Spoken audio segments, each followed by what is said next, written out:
I kept seeing names pop up when I was going through the files. I'm like, I think over like half of them are Joe Rogan guests.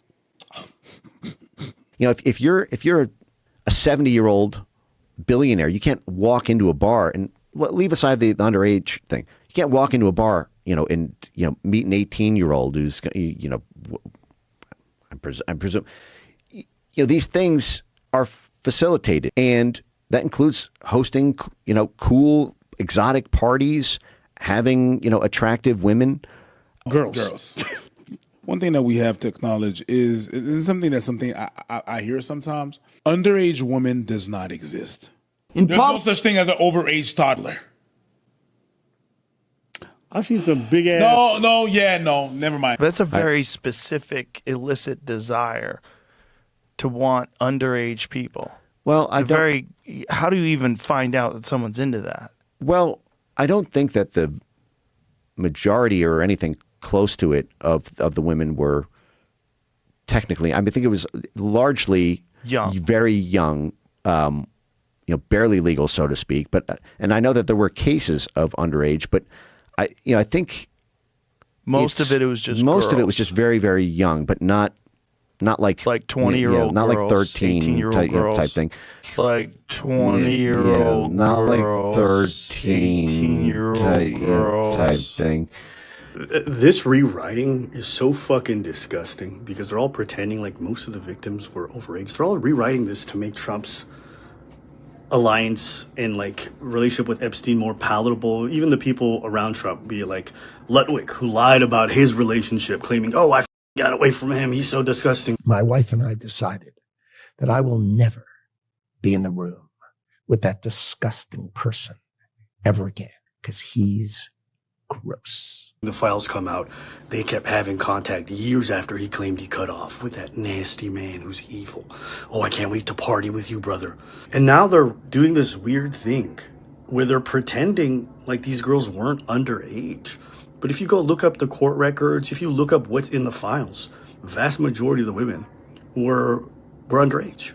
And so like this blatant lying, and Joe's just sitting there and lapping it up. "Oh yeah." You can very easily see someone getting involved in that just because girls juice deals. Basically, every male has a desire for attractive women, not saying underage, obviously, but that is like a universal biological desire for men to want to be around attractive women. Again, the whole point is he's throwing these very attractive, cool parties to get all these people together.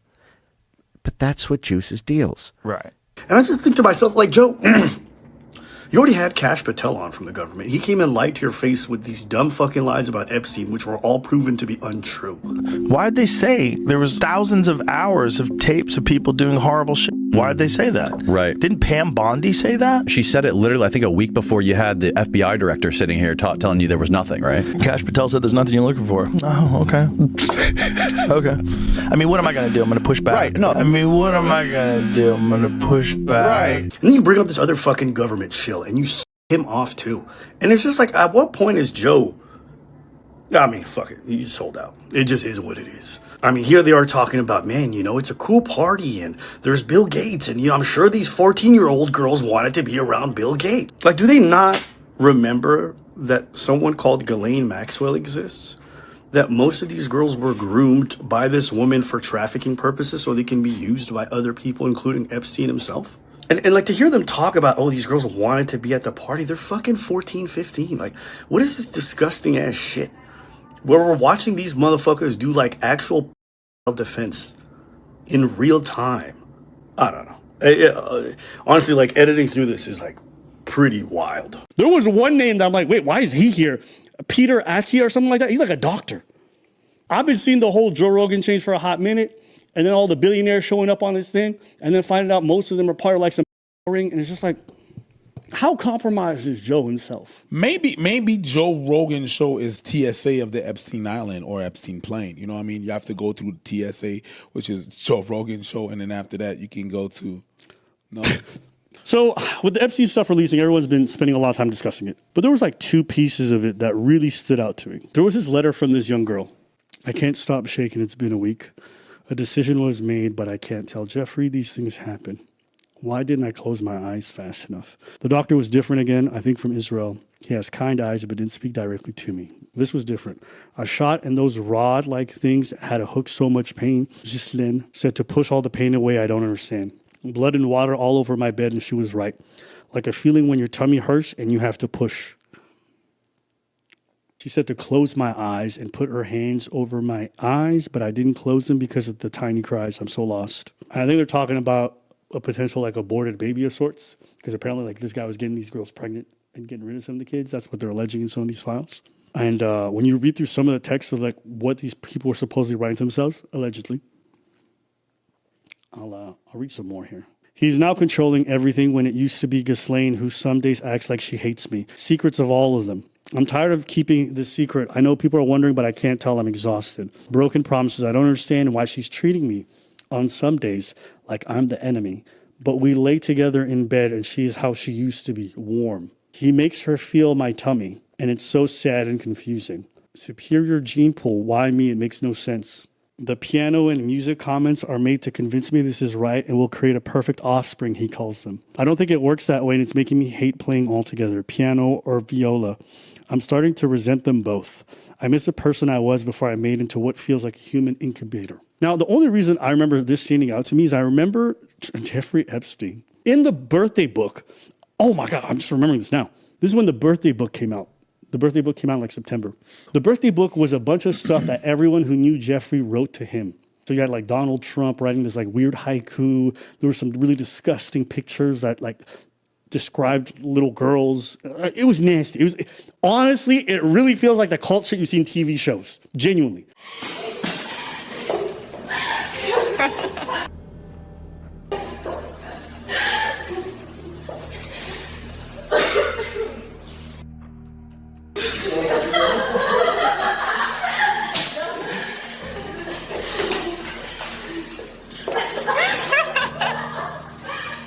But it came from Jeffrey Epstein's estate. There was one time he wrote someone, and I think it was asking if the kid played the piano.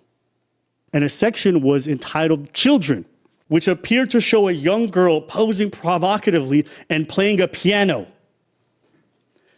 So the birthday book had the piano girl, and then I'm reading this letter from the fucking files, and it's referencing her playing the piano.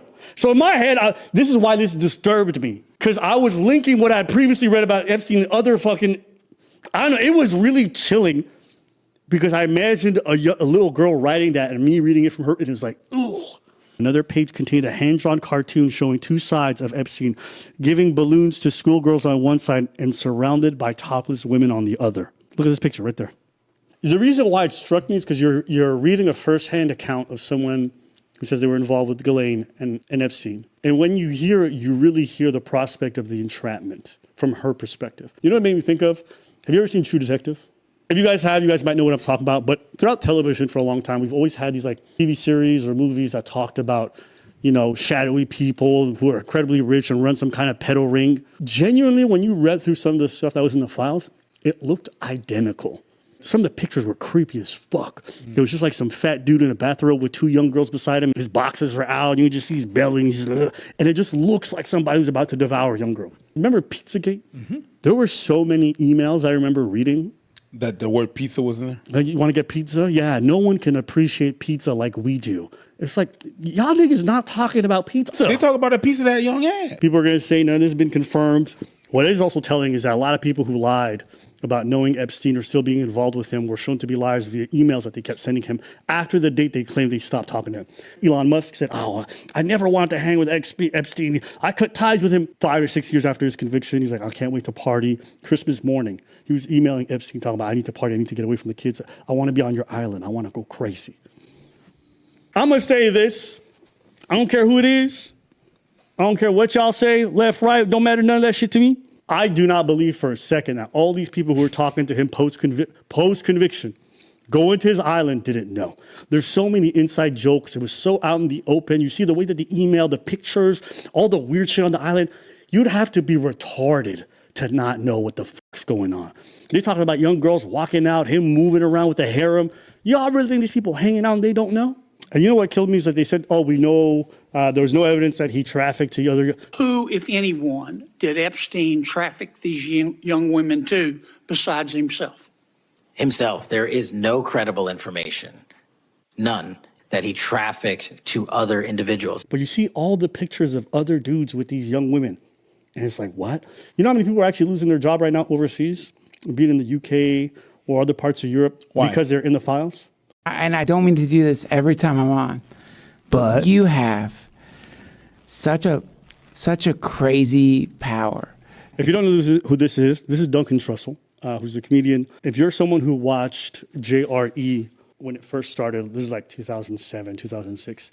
Duncan, Joey Diaz, and Brian Redband were the first 3 people to ever be on the podcast and be on it regularly. It used to be just 3 dudes. So this guy's the OG of the podcast. And now this is a much later episode after Joe's blown up so big and he's having this speech for him. With his You're eyes not closed. careful, folks from deep, dark wells of perspective are going to infiltrate your shit because people are going to like try to exploit you. That's the main thing, is like people recognizing what you are, who have political agendas, will infiltrate your shit and then start blowing out their radioactivity into the world, right? That's a fear. And isn't that accurate? Like if you're an OG fan of Joe Rogan, you know that the change that he's had is so antithetical to how he used to be. But for the first time, I saw the weirdest thing. I was watching a Joe Rogan clip. I think he had an interview with somebody. And this motherfucker, I was like, when did he start doing this? And I was so confused when I heard this because it's in the middle of a discussion with Rand Paul. I also don't ever interrupt a podcast with an ad. The people will be just as upset as they were. And they'll still have the same government, essentially. Right. NFL playoffs, let's go. DraftKings Sportsbook, an official sports betting partner of the NFL, makes every moment feel bigger. I also don't ever interrupt a podcast with an ad. The only thing I would ever promote is, it's like the same thing I feel about the stuff that I promote for free. Yeah. It would have to be something that I like. Believed in. Yeah. Joe Rogan started taking gambling ads. I'm like, there's no way that's real. Somebody had to have edited that in. But no, sure enough, he had actually taken a gambling ad. And I was so surprised by this because I'm like, when did Joe start taking money from gambling people? And I only say this because if you watch Joe Rogan a lot, to complain all the time about big pharma and how they have ads everywhere and how that should be illegal. 75% of all television advertisement is all pharmaceutical drugs. And aren't we one of the few countries that allows Only for... 2. In the 1990s, they allowed pharmaceutical drug companies to advertise. That's right. Is that something that has to stay that way? Is that something that could be changed with policy? And I always agreed with him when he would say stuff like that. And on top of that, it's not like he needs the money, right? Another guy that I feel like could care less about the money is Joe Rogan. It's a fact. He doesn't care about money. He did the first 13 shows for free for us. Let me tell you something about money, kids. Once you get past a certain amount, it doesn't feel like anything different. It had a loft and I had a pool table, and I would look around at it. I go, I can't believe I actually live here. And then I got accustomed to it. Yes. It's not like he saw big deals. But then again, I guess for some people, it's never going to be enough, right?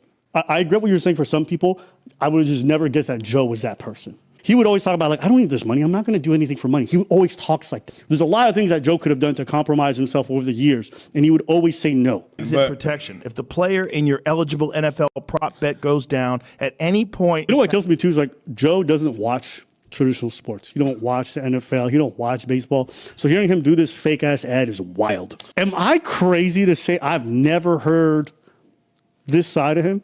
And any OG fans, y'all let me know if I'm bugging. I remember him advertising Alpha Brain, but these were all products that he said he believed in because they help with your like brain function and your sleep. And he was always talking about health and whatever. So I'm like, all right, whatever. I never bought any of it, but like, okay. But when I saw him do fucking DraftKings, I'm like, yo. People are playing them around the clock. Yeah. So I'm like, what the hell is up with that? Just plays in your dopamine.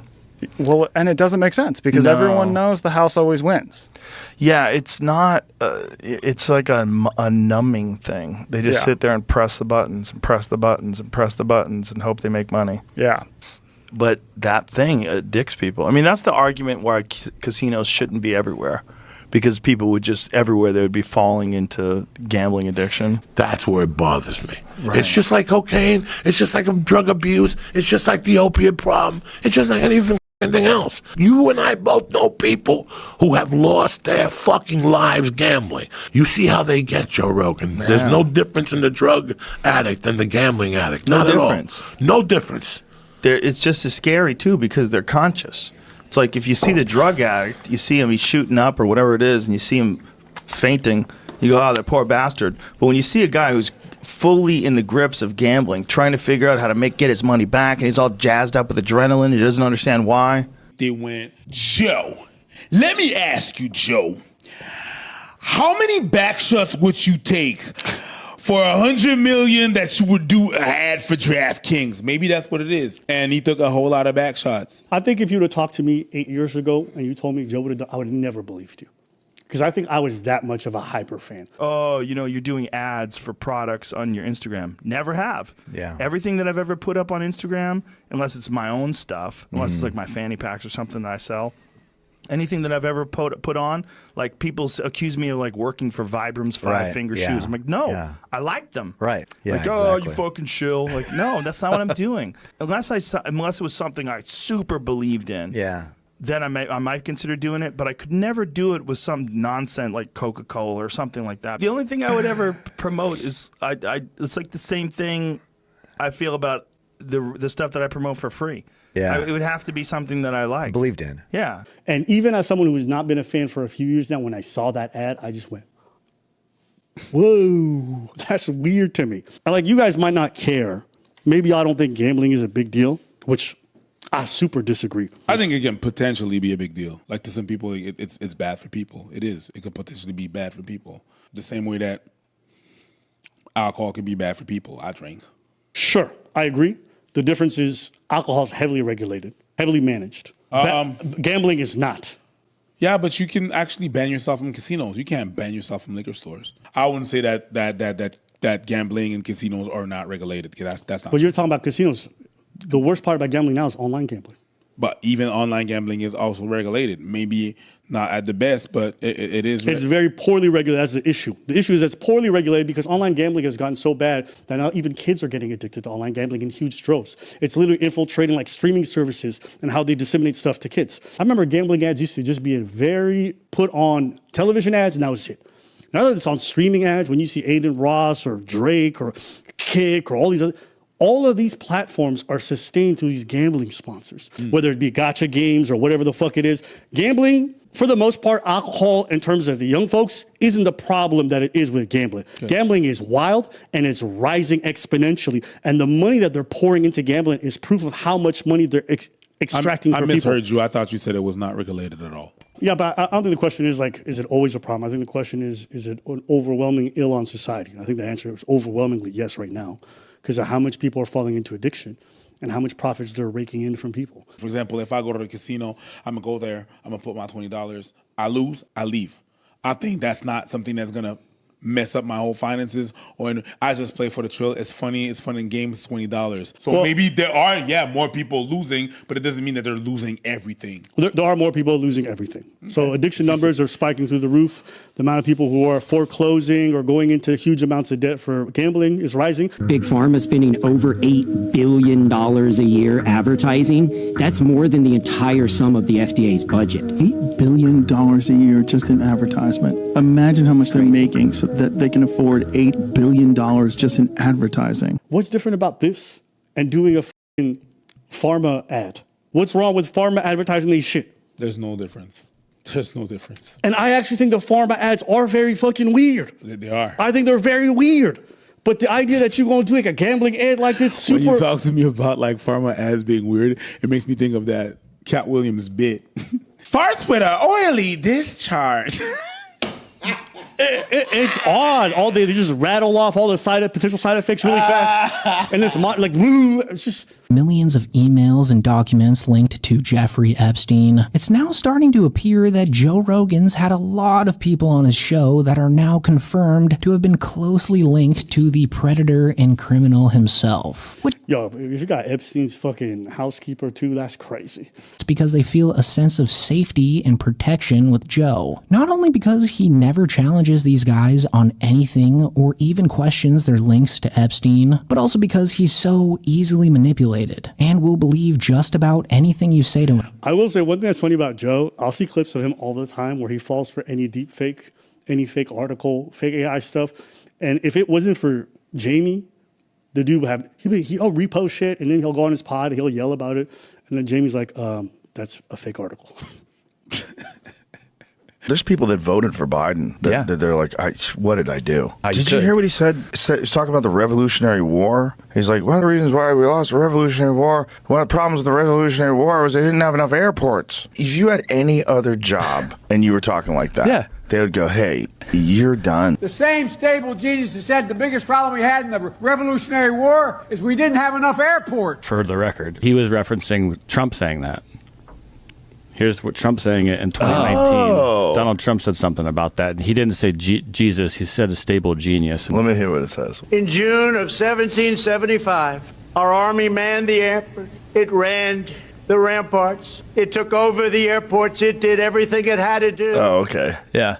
So he fucked up. Yeah, he did. But I feel like took over the airports. Well, that's the thing about. So if Biden says it, hey, you're done. But if Trump says it, so he fucked up. Yeah, he did. But I met Epstein. This guy's weird. A few times as well, and I think. How'd you get introduced? It was Reid Hoffman in Silicon Valley introduced us in 2014, but it was basically when you were introduced to him, how was he described to you? He was described as one of the smartest tax people in the world. Interesting. And I probably was my moral weakness that I. Well, how could you have known back then? He had never been arrested. No, this was 2014. It was post arrest. Oh, so his arrest was the first arrest, right? Yeah, which was like 2007, 08. Okay. Upon learning this, though, Rogan doesn't even think twice before making excuses for Thiel, saying that he knows a lot of people who were tricked by Epstein, instantly letting Thiel off the hook. But I thought he always had good judgment in people. When the shit went down and Epstein gets arrested for the second time, where you're like, oh, well, there you go. Well, he tricked a lot of people. I know a lot of people that met that guy. I have to say one thing. They say it was arrested or whatever. He was convicted. Like, it's not the same thing at all. It wasn't like an allegation or whatever. It's not the same implication. He was convicted of this crime. Everybody knew. So when they all play fucking dumb, these motherfuckers are all lying. Now that the files are out, though, it seems pretty clear that Thiel was a lot closer to Epstein than he led Joe on to believe. I mean, there's a bunch of back and forth emails between them. He got a lot of celebrities to come to his house for parties and things. I think a lot of it was this strange commentary on, I know there was some secret club, secret society you could be part of. Right, and of course. Again, it wasn't explicit, but that was the vague vibe of the whole thing. People love those stupid things. They love like exclusive clubs that very few people. Look at the fucking Soho House. Like, look at that stupid thing. I mean, you just go to a place that you have to be a member to go to, and everybody wants to be a member. Oh my God, gotta get it. And then you get like the Malibu Soho House. It's different from the other ones. You have to have a membership only there. Man's running like some kind of analogy between a pedo ring and the Soho House. And I want to be clear. The man was already convicted, and everybody knew he was convicted. He was trying to rehab his image during this period. So this secret club that they're like, oh, it's all very mysterious, run by a dude who's a convicted pedo. I'm sorry. I'm having a hard time buying any of this shit. For all the crimes that Epstein committed, the concern was the same one they had with Rolando Masfer. Don't bring the case, and if you do, bring it in a highly limited way. And that's exactly what happened in 2006, the first time he was indicted. Everybody was up in arms that it was a sweetheart plea deal, gave protection to all co-conspirators, known and unknown. And it was swooped in quickly before there was a trial in full so that lines of evidence couldn't be opened about the network. It's just crazy that statutory rape is what took it all down, right? Because it's underage hand jobs, right? That's what took it all down. Yeah, I mean, it seems to be what took Jeffrey Epstein down. Mind you, the man who's speaking right now has worked for the Trump admin, is heavily involved with them. So this dude is just an acolyte. And here he is saying, took Epstein down. Post-conviction, Epstein continued to take advantage of young women. What does this take down? Like, watching this video is so bizarre because both of them are acting like after 2008, everything ended. It was over. The ring is done. No, you can see in the emails. You can see in the other people who were involved. People kept working with him. People kept going to his island. People kept wanting to party. Be it Trump, be it Elon Musk, be it Howard Lutnick. Everybody stayed. So for him to sit there and go, yeah, everything's fine. We took him down. Like, on what planet? On what planet did you take him down? The man was free. Given Jeffrey Epstein's involvement in the BCCI network, given Jeffrey's involvement in the 1990s with all the foreign policy activities happening in the Middle East at that time, given Jeffrey Epstein's involvement through the early 2000s Clinton era and everything, given his involvement in everything from Israeli to Saudi to British to French high-level government officials. But Epstein skates completely free. There's a big irony here because he starts the video by saying Epstein was investigated by these people. He was investigated this year. He was investigating that year, and nothing happened. Trying to allude to the idea that because there wasn't any kind of prosecution that went through and made him see hard jail time for apparently diddling kids, that there was not much there to see, or they didn't have anything to go on.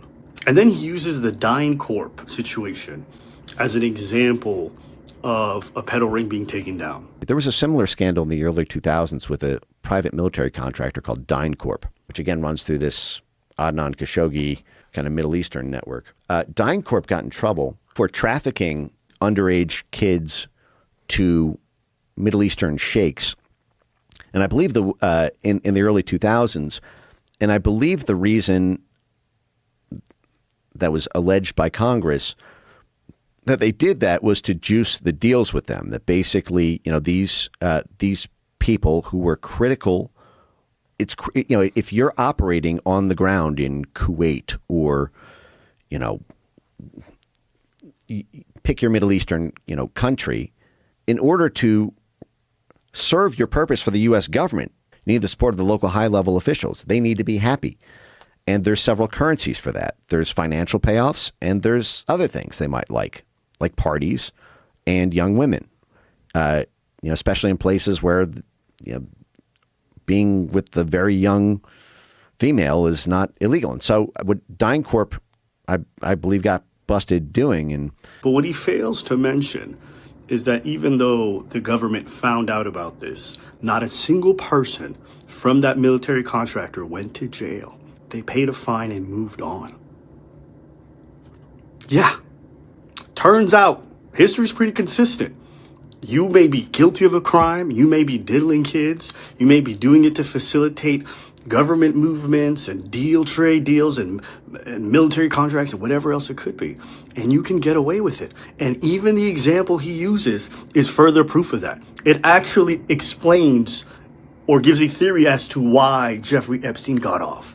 It reinforces the example that everyone believes in, that the rich and powerful can get away with murdering, selling, trafficking young kids.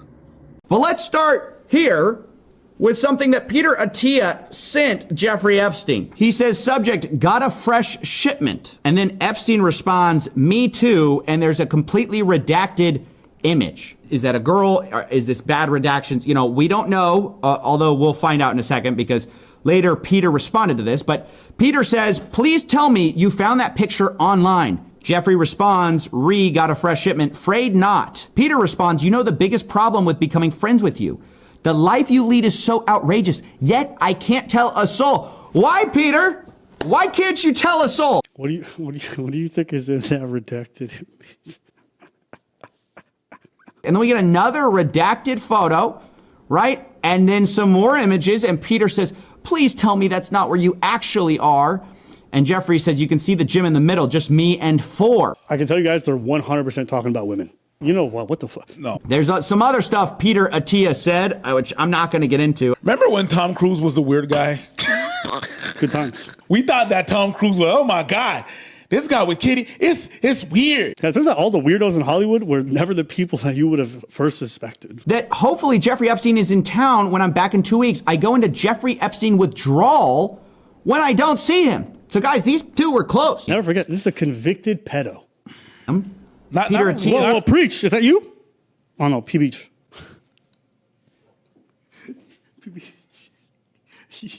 I got nervous. I was like, hey, man, I think that's a typo. It might have tried to write preach. And then preach, are you on the island? I think that's what... Jeffrey Epstein says P Beach, probably Palm Beach. Or Preach. Guys, on a scale of 1 to 10, how petty would it be if I renamed the channel to Abba and P Beach?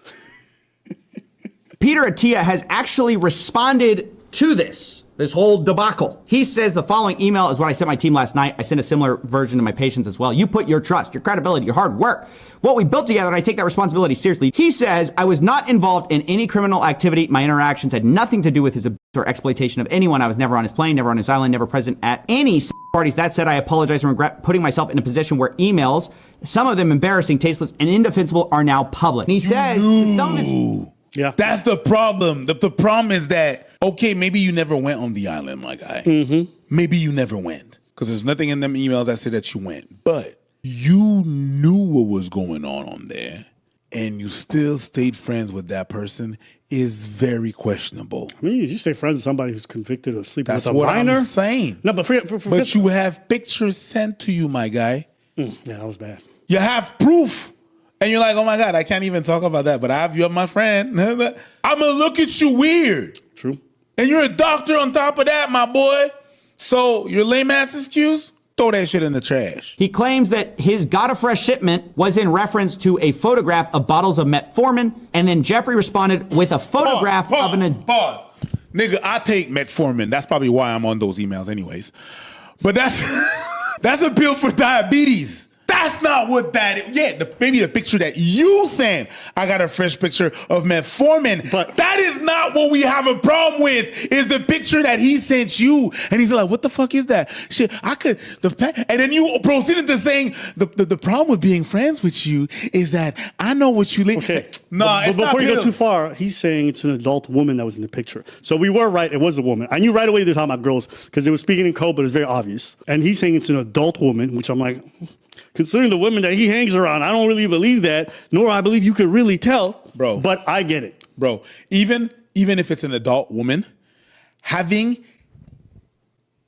a shipment of women is weird. He says one line in that exchange about his life being outrageous and me not being able to tell anyone is being interpreted as awareness of wrongdoing. That's not how I meant it at all. What I was referring to poorly and flippantly was the discretion commanded by those socials and professional circles. The idea you don't talk about who you meet. I don't know, Peter. This seems like revisionist history. Peter says he did ask Jeffrey about his 2008 conviction because all this happened afterwards, right? He characterized it as prostitution-related charges. In 2018, I learned that this was grossly minimized. I was incredibly naive to believe him, and then later explains that in 2018, November, he read the Miami Herald investigative article, told him he needed to accept responsibility for what he did, and said he even asked Epstein to provide therapy to Epstein's victims, which is an interesting approach to have here. Now, the funny thing is, there are some more emails. Ain't no way. December 4th, which is the end of the year. All right, 2018. So this is apparently when they had the fallout. Because remember that he said he read this 2018 article from the Miami Herald. I believe it's this one by Julia K. Brown in November 28th. It's also, just a moment here.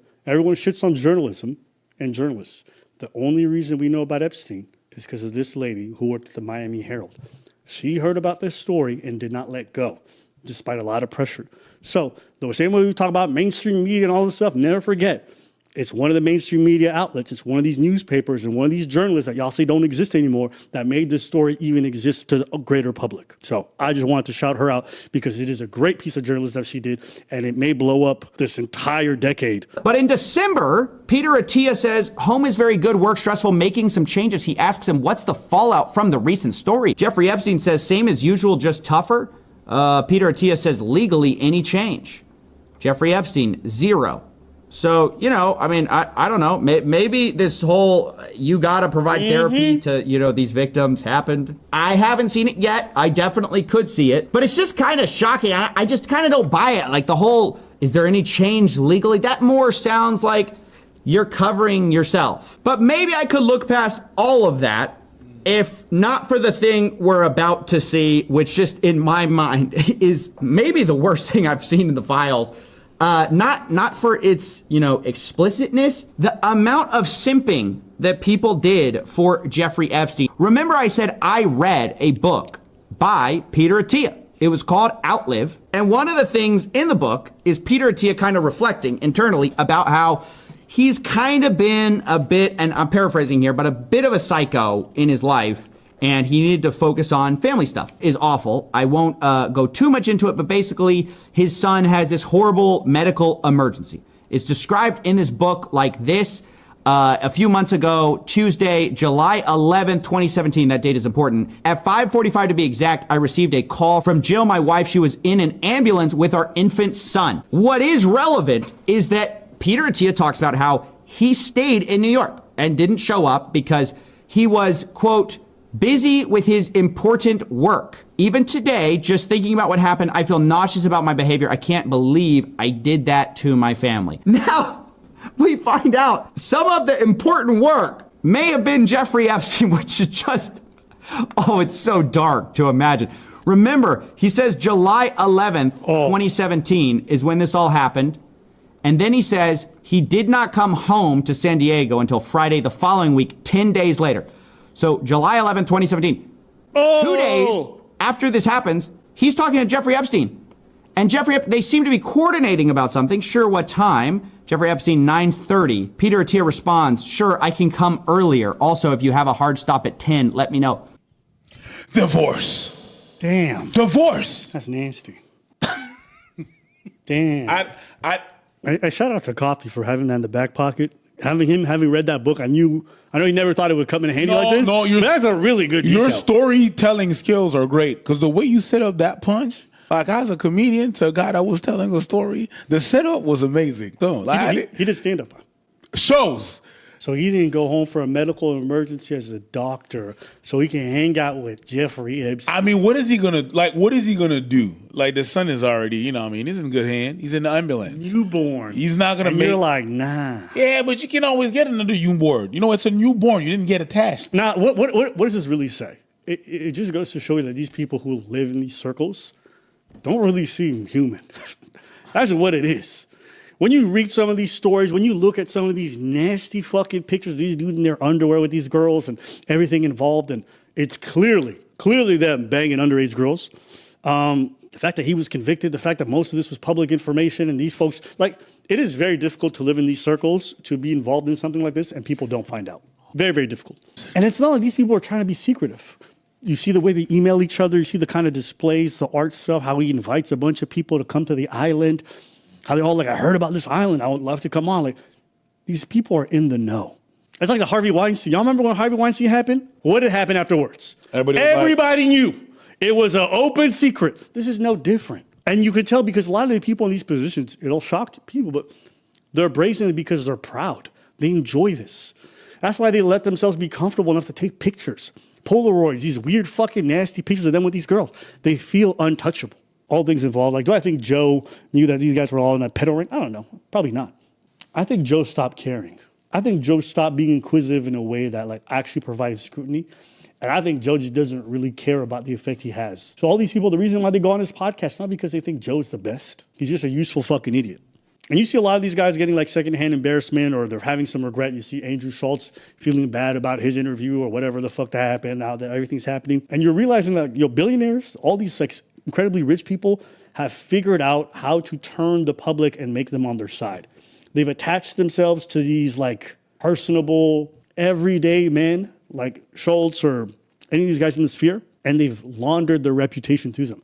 But y'all notice all these guys are freaks. When you hear them talk, they're all fucking weird. They all have these weird stutters and weird behaviors. And for some reason, half of these billionaires have been on this island.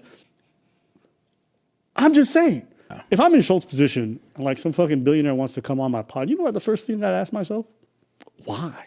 Why do you want to talk to me? Clearly not business savvy enough to offer you any insight. So what is this conversation supposed to be about? What do you get out of this? And I wonder, if you had a platform that big, you would never ask yourself why these fucking incredibly powerful people who have money that rivals countries, why they want to spend a whole afternoon or spend time creating a relationship with you. And I just wonder to myself if any of these guys ever think about that. Even people that are known can be starstruck. People that have access, they can be starstruck, and I think they are. They're in front of the people that they want to meet, and they want, oh my God, I'm finally part of the team. I work so hard, and I'm like, they consider me as a, and then they don't have the same integrity. They're just happy to be there. They're just happy to be in front of that person that they admire, I guess. There's a lot of weird stuff, and trying to wrap my head around a lot of it was very bizarre. But I will say, I wonder if all the people who I watch direct those TV shows about these pedo rings, I wonder if... Did they know? Did they know something? They did know something. Where did they get all this? Where did they get all the inspiration from? Did they hear some shit, some stories? Maybe they was not... They heard some story from some people. Oh, I got a story for you. Some gossip. And then maybe it went from there. Maybe. Yeah. It's a possibility, the way the showbiz work. People talk. Yeah. Oh, people talk in the showbiz. Trust me. I'm telling y'all this. No one's doing these interviews for no reason. They all selling something. You're either promoting an album, you're promoting a book, you're promoting something. But these people are not just here to have a conversation. This relationship, the reason why they're making these appearances where they might put their foot in their mouth and fuck something up for their billion-dollar businesses is because there's something to benefit. I feel vindicated, actually. You feel what? I feel vindicated.